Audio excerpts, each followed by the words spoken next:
Sábado, 16 de outubro de 2021. Talvez o último ano da praga. Era uma noite escura, talvez como a mais profunda fossa dos oceanos, e calma como um corpo morto debruçado sobre seu leito.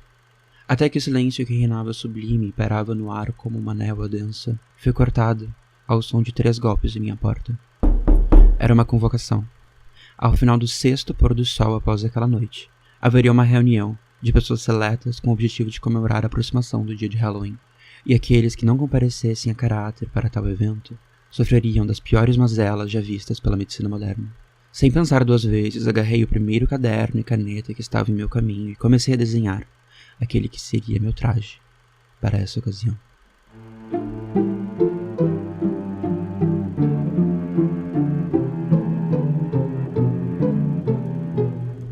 Para se disfarçar por entre as criaturas da noite, alterações na silhueta humana são necessárias. Para isso, utilizei mídias estruturas internas para criar formas bestiais. Caso seja do seu desejo replicar tal modelagem, basta pegar uma camiseta sua, que lhe caia bem. Copiando os formatos da parte de frente e da parte de trás, você terá a base para desenvolver uma estrutura do formato que quiser.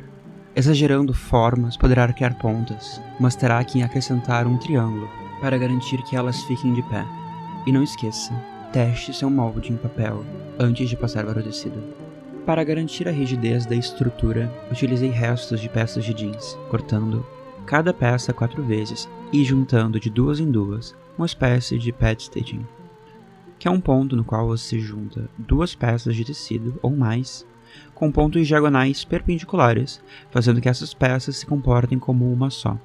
Quanto menores os pontos, mais rígido será o resultado final. No caso, eu apenas passei vários pontos em zigue-zague com a máquina doméstica por todas as peças. Para reforçar ainda mais, coloquei barbatanas nas partes internas das peças triangulares laterais dos ombros. Então, passei uma costura em zigue-zague para juntar a peça frontal com a traseira. Por fim, costurei as peças triangulares à mão, finalizando assim a estrutura dos ombros. Indo adiante, passe para o reforço da gola. Pegue a medida da base do seu pescoço, trace uma reta com essa medida. Levante as 2 extremidades em 2 centímetros, mantendo o meio da linha na mesma posição e as curvas suaves. Deixe essa peça com uns 4 centímetros de espessura, e então recorte 2 vezes e repita o processo do pad stitching. Feito isso, costure essa peça ao resto da estrutura. Para evitar que sua jugular seja um alvo fácil para presas desconhecidas, aconselho-te que use uma gola alta. Crie formas trapezoidais, cuja soma do comprimento das bases menores seja equivalente ao tamanho da base do seu pescoço. Costure-as juntas. Para estruturar, crie canais para as barbatanas utilizando viés de cetim. Dê acabamento às bordas da gola com viés de cetim e então costure ao corpo.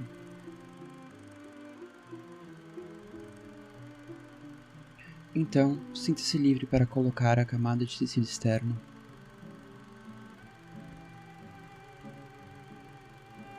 E finalmente chegamos à cereja do bolo.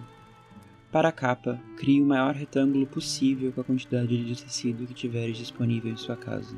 Prenda-o às camadas internas e crie prega se for necessário.